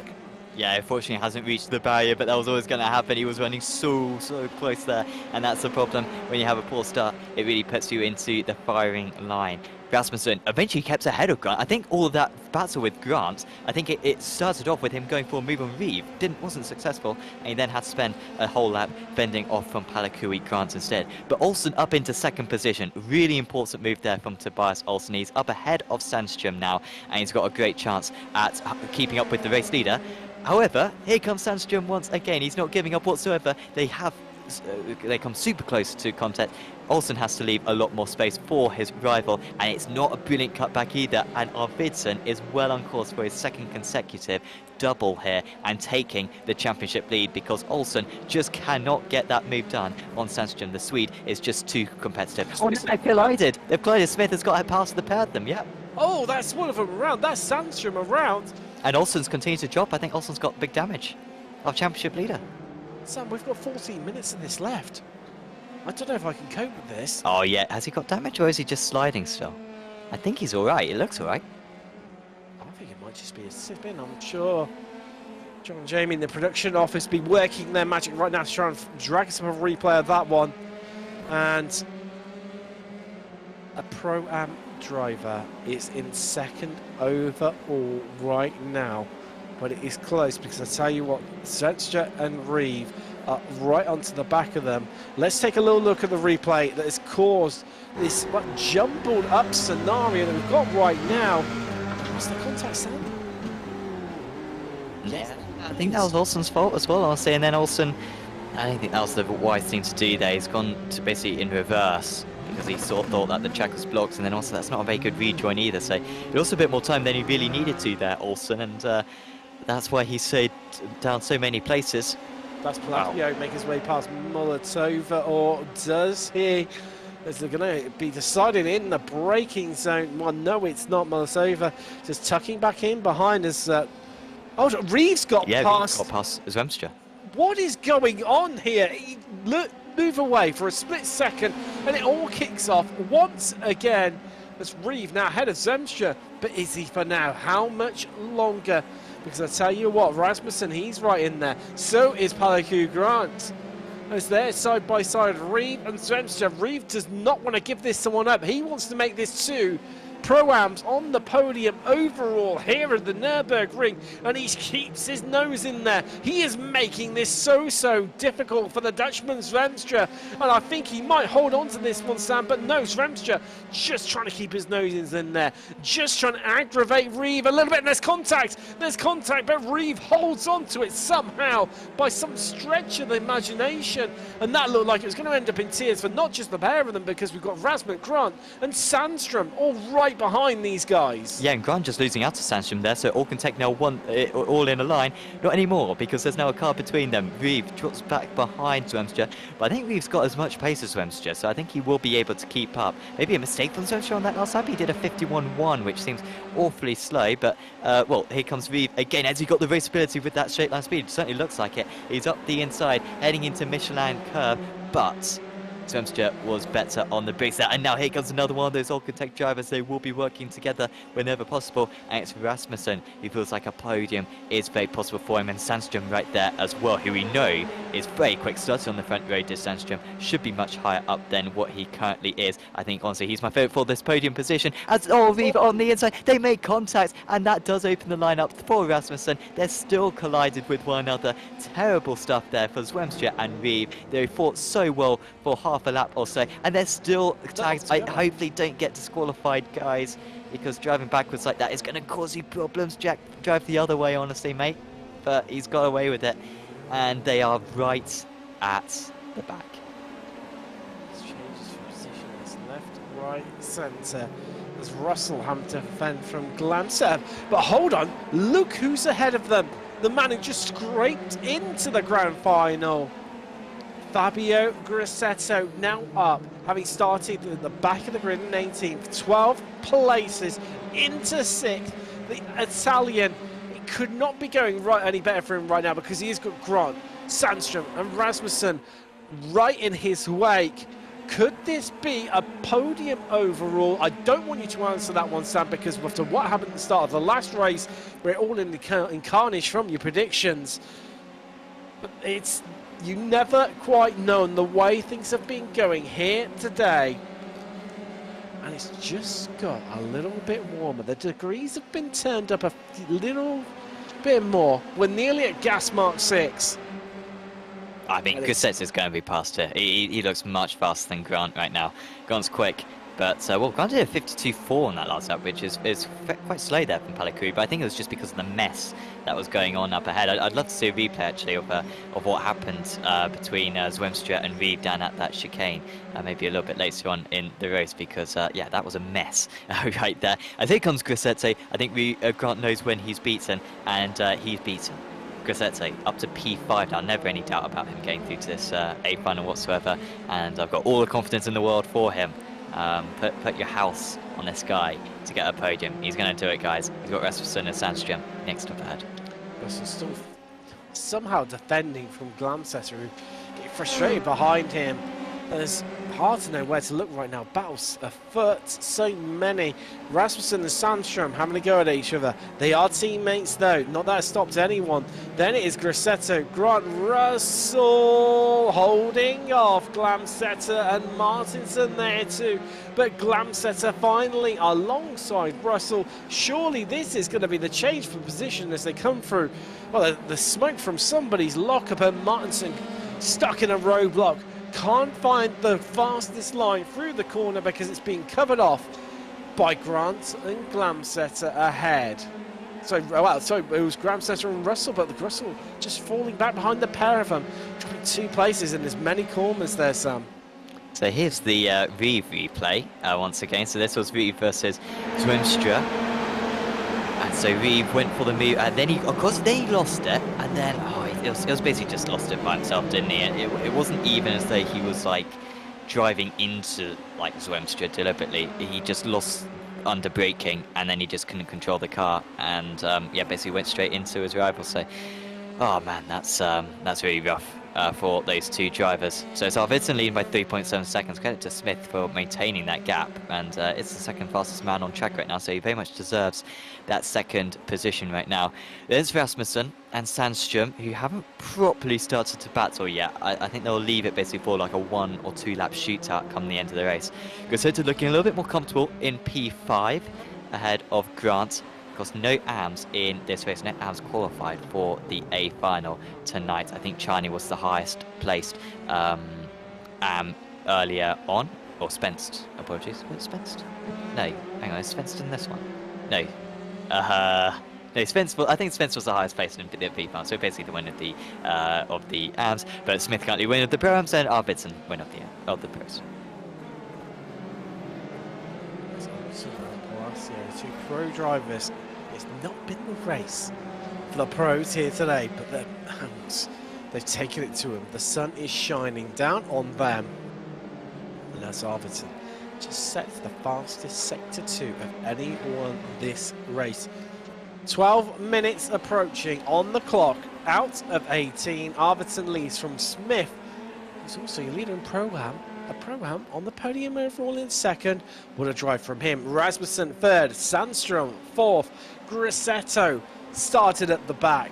Now 13 places into fifth, Grant sixth, then Glamtetter, Martinson, Russell, Hay. Running out your top 10, Olsen, Palacio, Bestman, Schnabel, Molotova, Mauro, Svenstra and Reeve, who've just seen how that recent collision, those last two. Running out your 18, Carfield. Hay cannot find a way past Russell, and we know Russell can defend. He's got a few laps of defence in him before he finally cracks. He is one tough cookie, that guy. Yeah, in terms of racecraft, in terms of like sort of stability, he's right up there. Contact, that was contact, and Hay's got damage now. That's not going to damage Russell, that's going to damage Hay. And in fact, I think there's so much damage that he can't even take the corner. Man, Hay will be furious with himself there, because I don't think there was a movement there from Russell. Hay just going straight into the back of him, and will need repairs. Jeez, I feel like we've had much bigger contact than that so far in this race, and the drivers are still running personal best lap times, and yet that one requiring a new front wing. Awful stuff there for Hay. He'll drop right to the back. Meanwhile, Martinson up ahead of Glamsetter. Also Sandstrom and Rasmussen. I think Sandstrom still just ahead of Rasmussen. I think that's the order they always was. Yeah. But they sort of did change position for a very slight moment right there. In fact, Sandstrom apparently went off circuit for a moment. Hay is into the pits, and I have to wonder if that could well be the retirement of Hay. I hope not, but well, so because anything proves, Sam, from this race so far, regardless what damage you've got, what repairs you need, it always is worth staying in the game, because you never quite know. What we saw from the last heat, so the last consolation final just on previously, it's like a flip on its head in the blink of an eye. It happened to Fabio Grosseto. Now he's in the final, and now he's up to fifth. A great drive from the Italian. Definitely so far gets my vote for driver of the day. I don't know who you're thinking of at home. Make sure you drop a comment in the chat. So if you get to give us a thumbs up and a subscription as well to stay up to date with all the latest things happening here at Apex Racing TV. As we see Olsen surely getting past Russell here. It's all over P9 right now, and that is the move done. Olsen through, off up the road. See you later. I'm off. Kind of demonstrates how good Olsen's season's been when he's probably going to get second and ninth tonight, and that's going to be his drop score by a big margin. But obviously you won't get as many points as you can still, because you might have an even worse round. You might not finish an A final with still 3 rounds to go, so does still need to get as many points as you can. Quick shout out by the way to Apex Racing Academy, one of the sponsors for this series, offering data packs for 29 different cars on iRacing. Of course, those data packs including setups and track guides and data analysis as well. So do check out apexracingac.com for you to get some coaching from some of the best drivers in the world, a few of which were in the BMW Sim Cup, as Tim was saying earlier on. So they are probably best of the best in a variety of cars, from rallycross to single-seaters. Grosseto, not with a very good lap. What's going on with Grosseto? Come on, mate. I've got to put my house on you. And he's just had a poor second sector. He lost 2/10 in sector 2 or 5 in this race, on this lap, as Grosseto. And it's sort of stopped his charge on the 2 Orcantech drivers ahead. He did have half a chance there. It's not really going to happen anymore, but he's still holding off Grant. As this is Palacio trying to get past Russell. Tough race for Russell. He gained so many places off the start, and then from here on in, it's just been holding on to as many as he can, but he's done nothing wrong, and he has had good pace. Oh, that's a spin-off, and that's Olsen! Man, Jesus Christ. Well, wow. If you're going to have a spin, this is a good race to have it. And a good place on the track as well. Yeah, what's the run-off? Not from what we saw in the B final. No, if you roll there's not another car behind you. Thing. Sometimes it transpires it's not, and as much as you're trying to, get out of the way, it never quite works out sometimes. It's one of those luck of the draw, definitely went out for Charney. Let's take a little look at the replays that we've got coming in. So this is what happened. Ooh. Similar to what happened to Graveland, wasn't it? Yeah, you can take a lot of that curb on the inside, Sam, but if you just get that little bit too greedy with it, it says, nope, that's it, and it kills you in a big way. And around he went, lost control, not that he really could regain. He reached the instant limit as well, so got a drive through. What an awful race for Tobias Olsen. Yeah, that's just horrendous. But this plays, thinking about the championship, this plays right into Arvidsson's hands. Oh, yeah. Although this will probably, this will count as his drop route. It will be, but he didn't have a great Monza either, did he? Where, I think he finished 3rd at Monza. Sam, I've just spotted what the time is. Where we're at, 20 seconds left. Oh, yeah, this will be it. Yeah, this is it. This is the final lap. I'm not sure where the time has gone. Arvidsson just needing to bring this home right now. 3.3 seconds, the advantage over Smith, the Pro-Am driver on the podium overall, due to finish second. Winner of class. That is the big story that is going to be coming out of Germany here today in round 6 of the Apex Racing League VRS Super Series. And Arvidsson rounds Coca-Cola, and he will be lapping this one up as he claims the victory in round 6 of the championship. Oh no! No! That is Grosseto around as Smith claims fastest lap of the race and picks up second, but that is... Oh, Sam is in pieces next to me. Fabio Grosseto. Still finishes at 9 places, but 9th, what could have been so much higher. Samstrom rounds out your podium. Wow. I've lost my house. I put my house on Fabio Grosseto and I've lost my house. Well, it's a good job you didn't own a house in the first place. Yeah, that's the silver lining to all this. My financial difficulties have really come to save me. Let's take a look at the replay of exactly how... You know what? And I'm not even joking. I genuinely thought that this was sort of going to happen because I was thinking he's had so much luck and it was always going to come to a head. So... Oh, he lost it by himself, didn't he? No, yeah, he did. And that's how he went round. Well, it's still a great result, but it would have been a much better story, honestly, had he finished in that P5. But honestly, my head was going terminal velocity straight into my hands when that spin happened.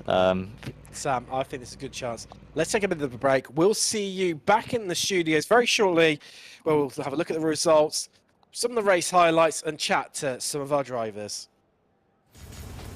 Are you struggling for consistency in your sim racing? Does your iRating look like a roller coaster? If so, we have good news for you. The way to get more consistent is to first understand what you're doing differently than the professionals. And VRS is the answer. With our competitive subscription, you will have the telemetry, setups, tutorials, and everything else you need to fully analyze your driving. Our data packs and the ability to compare your driving with the best in the world will show you exactly where to adjust your inputs, change your driving line, and shave seconds off of your lap times. And our powerful and precise Direct Force Pro wheelbase and precision pedals are being used by some of the world's best drivers. All these champions agree that VRS hardware is not just the best on the market, it's also priced well below the competition. So if you're looking to upgrade to direct drive and the best pedals in sim racing, VRS is your answer. If you want to get better, get faster, and make it happen sooner rather than later, you owe it to yourself to find out why so many people are switching to VRS. You'll be so glad that you did. Visit www.virtualracingschool.com and learn why the best use VRS. Hello, welcome back. Wow. We wondered, could it get better again? It's got better every single week across the last 6 rounds. And I think it might have just got topped the lot really today. Yeah, it was just dramatic, wasn't it? It was just dramatic. And we have the final results. Isaac Arvidsson, 2 races. Who could have guessed that midway through the Kota A final? I think you nailed it when you said that was a turning point for the championship. I think this is going to prove to be another one. I mean, definitely, Tobias Olsson, it's going to count as his drop week. Worst result of the season by a country mile for the Swede. But also, of course, those two were in the same heat today as well, so that gave them the points differential there too. Wow, it's definitely played right into the Simrace Sweden Esports drivers' hands. And Sam, being Brett, we love an underdog story. Pro-Am on the podium overall, Aaron Smith. Take a bow, sir. What a drive from him. A little bit of luck, but got to be there to take his opportunities, haven't you? Exactly. Yeah, he's had a couple of rough A finals as Aaron Smith, but he more than made up for that right there. And just had brilliant pace things at the first half of the race as well. So P2 really well deserved. Then it was Jesper Sandström, the fastest Alcantech driver, I think, out there tonight, beating his teammate Nicholas Rasmussen. Panikuri Grant, a little bit under the radar, Grant, but that's good points for him. He will be up there in the Pro-Am Championship. I think he'll be up into P3 now in that series. Then it was Martinsson, who had that setback, of course. Well, yeah, and that's a good recovery drive from him because he's right at the back of the field come the end of lap 1. Yeah, exactly. Yeah, it was a good effort there from the Swedish driver. Again, had plenty of pace. Then it was Glamsetta Palacio, Grisetta, of course, who should have finished in P5, and of course me, Mortgage. Philip Russell in 10th position. Then it was Vesman Schnabel, who had issues as well on that opening lap a bit, just didn't really have the pace of his teammates, honestly, Lennart tonight. Mulford Tova, Maro, Zwemstra, who could have had a much better result. He was up in the top 3 at one point.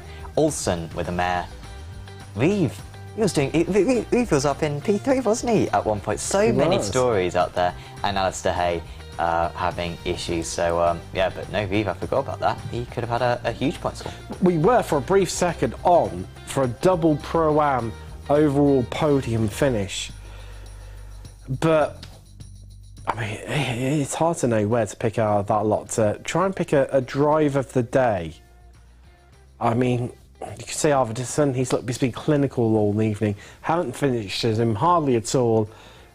But you've got to say that probably would deserve it in some ways because, you know, you know how much of a clean race you've had by how little you were shown on camera. I tell you what, should we have a bit of a chat to him now and see get his thoughts? Isaac, welcome along. Congratulations on the win. I mean, we hardly showed you all evening because you were so much out in the distance. Did it feel quite as easy and as comfortable as what it did for us in the commentary booth? It was a mental game, actually. Hear Isaac at the moment. I mean, we'll come back to him very shortly, but I mean, I sort of started on that meandering point there, Sam. Driver of the day, who would you pick? I think, obviously, Arvidsson was absolutely terrific, had the most pace of everyone, and of course, everyone's got the same quality card, but yeah, I think Smith was absolutely terrific out there tonight, so I think did a fantastic Not job. Fabio Grisetta. No, because he lost. He Well, lost, I don't know, but if you still look at the overall positions, we're going to enter into one of our late Apex pickerings. Maybe we should have most entertaining driver of the race. Well, yeah, I okay. think that's a good shout. We'll do that every round from here on in. Grosseto, most entertaining driver of the meeting. Congratulations, Fabio. That's the real prize. Close second, honourable mention. I think has to go to our Aaron Smith. I believe we've got Isaac Arvidsson on the line. Joining us in the commentary booth, Isaac. Well, we mentioned previously. I mean, was it as comfortable as it looked for us in the commentary booth out in front? First off, thanks. It was a really mental game, actually. I was just trying to stay stable. Yeah, it worked out this time.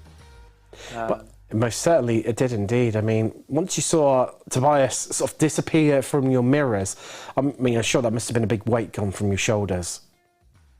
Actually, I think it was reversed. I got more pressure on myself because now I had a chance to reduce the gap to him in the championship. So it was like, it was a more weight that I shouldn't do a mistake now than it was before. It was rough. I mean, even so, a big points haul for you to hear today at Nurburgring. I mean, coming into this round, I don't think you could have asked for a much better result, really, could you? No. And the 2 wins on the bounce. I mean, can you make this a 3rd win next time out from Long Beach? This is just the beginning, guys. Wait and see. That's fighting talk. That's what we love to hear. Congratulations. That's Isaac Arvidsson of Sim Race Sweden Esports with your victory here today from the Nurburgring. Fighting talk from Isaac there, Sam. Definitely bit between his teeth and really, really pushing for it at the moment by the sounds of things. Absolutely, yeah. I like that confidence. Good to see that, you know. Well, I think you called it, didn't you? Well, we've mentioned it a couple of times, but you said that moment at Kota last time where, last time out, he took the win, obviously made the overtake, penultimate corner, after coming back from best part of 2 seconds down. Yeah. I think all of a sudden the momentum has shifted in Isaac Arvidsson's favour over Tobias Olsson in this point in the championship. Exactly, because it was sort of getting away from him at that point. But yeah, a couple of fantastic results. And like I said, last week was his driver of his life, I think he said. And tonight was not too far behind. Perhaps driver of his life as well also for Aaron Smith, second place man. Aaron, you stop wasting your time on a Friday evening commentating on Radicals and probably did some practice and it works out.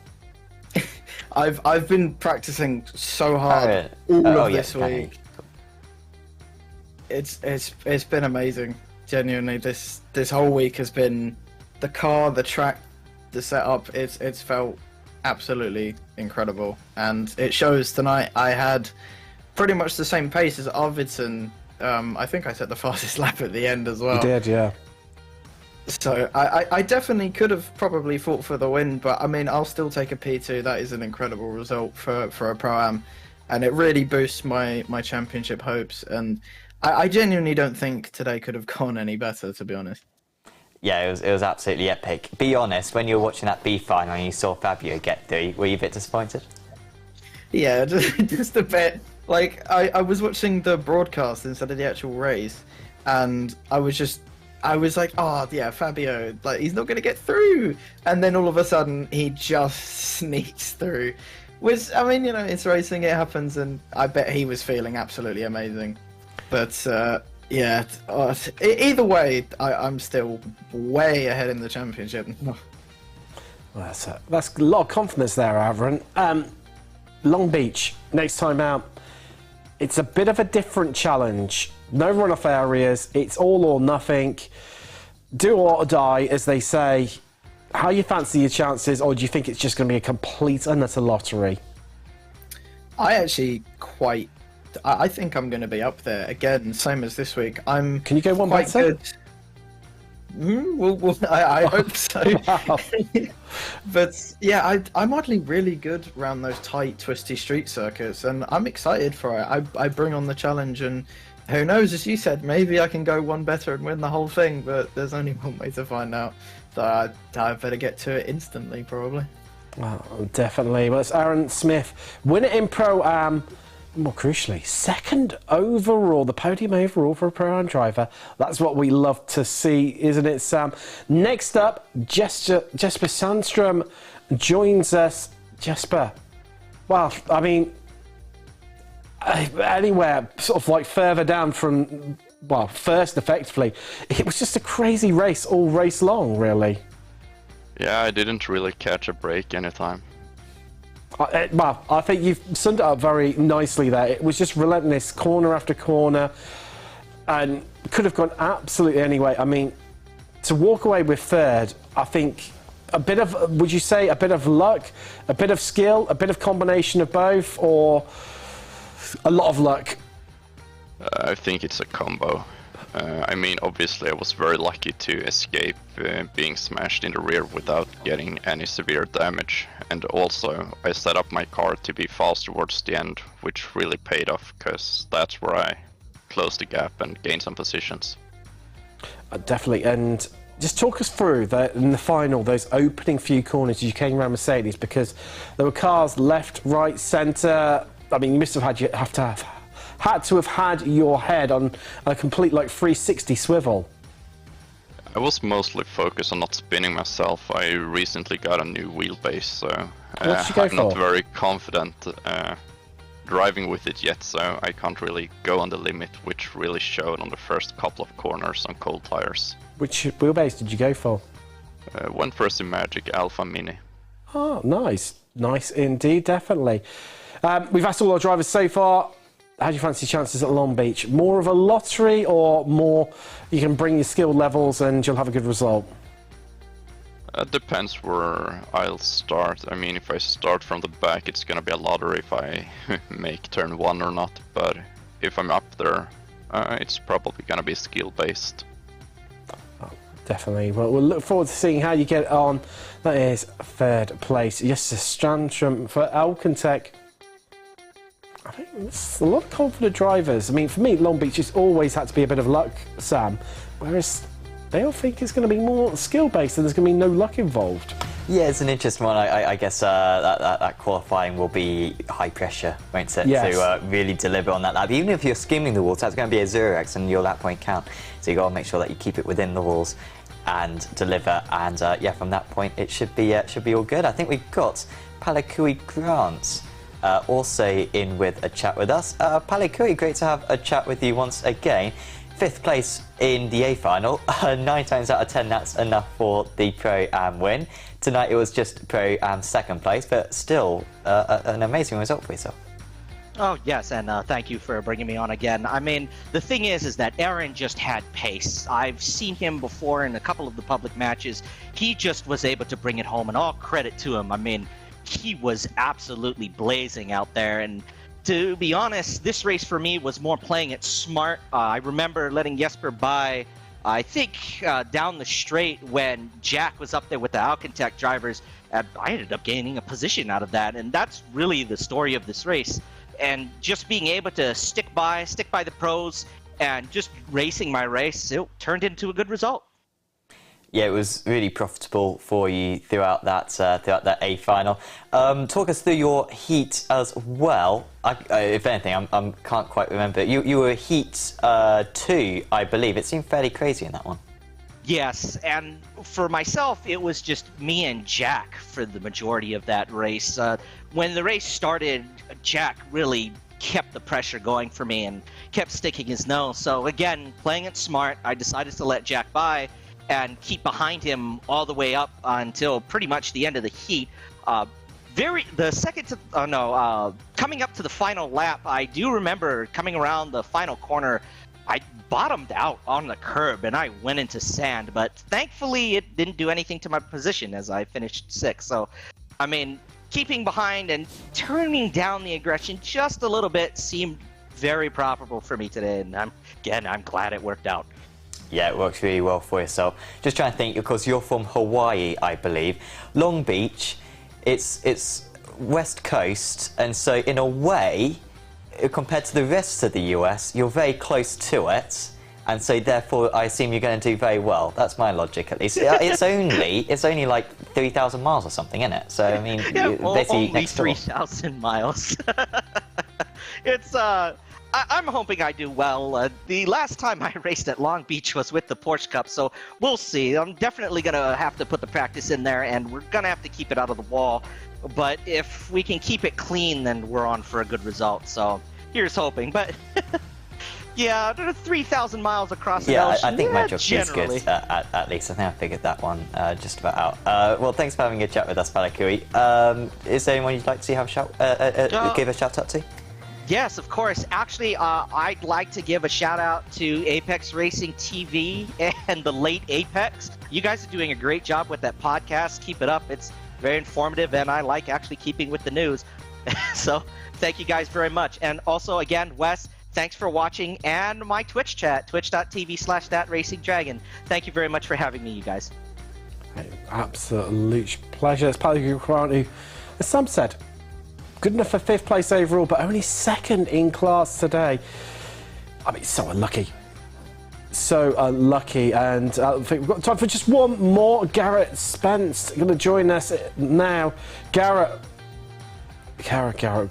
What a race of emotions for yourself. Up, down, left, right. It sounds like the cheat code to a 90s Mega Drive game. Yeah, I mean, I can't say I didn't have fun. That was some pretty hard racing, front to back, in pretty much every session. It was crazy. You know, coming last what, 3 corners, and or actually 4 corners at the end, and being like, oh, there's chaos ahead, and be like, okay, cool, maybe I'll make up a couple places, and you know, just being overtaken and missing out on the final by just that much, you know. And then it's really fun watching the final and being like, man, maybe I could have finished up there too. But no, I mean, the pace from everybody and the aggression and this track and how close you can fight. It was a lot of fun. It was a lot of fun. It was very tricky conditions as well across the board. I'm pretty sure everybody coming into it who had practiced all week went, you know, I don't think my setup is well set up for this. So there was a lot of opportunities. Well, based on those things, if it felt like everything was against you, to come out with this result today, I don't think you can really complain too much. We've asked all the drivers so far. The complete pretty much opinion, other than Palakui Grant's, was that it's all about skill, nothing to do with luck. Next week at Long Beach. What's your thoughts? Are you the skill camp or the luck camp? For me, it's always blind luck. I'm sure, being a skilled man, you're going to say luck. Going to say skilled, undoubtedly. I mean, I definitely today. Skill got me into P2 position. Luck got me P1 for amateur. But you know, I think it's definitely a bit of both, especially with those ahead of you trying to fight all over each other, and the ability to come out of it on top.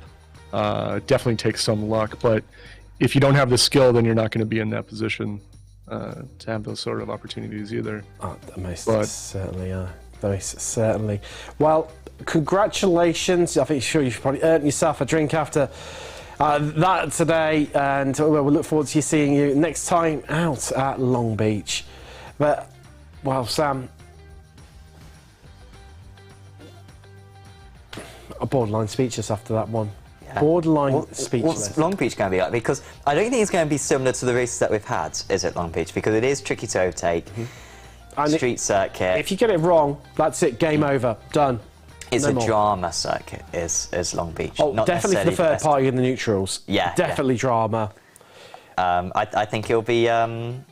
I think if we're going to see a crazy B final, that's going to be the one. I'm looking forward to. I love driving that circuit. I drove Indy cars earlier on in the year around that track, and I thought it was absolutely epic. F3s, I think it's going to be the same. Just rattling through the walls. Going to be a fantastic 4 races. Well, I suppose somebody's got to love it, haven't they? Anyway, definitely, it's not always done for here at Apex Racing TV. Coming up in a few hours' time even, is ARL GT Americas. Myself and Charles will be in the commentary booth for that one. And then tomorrow night, big race, big action is course SRF Weekend Warriors and IGP Fun F3. Make sure you tune in for those. And of course, every Monday night, it's myself and Sam sat on these very fine sofas for the late Apex, where we discuss a whole plethora of topics. Ren Sports, of course, Simucube's a brand new pedal as well, amongst other things, and a bit of a chat with pro streamer David Sampson as well. We look forward to seeing you then, but we'll see you in a week's time where we will be back here, Apex Racing TV, for the Apex Racing League F3 VRS Super Series live from Long Beach. Good night.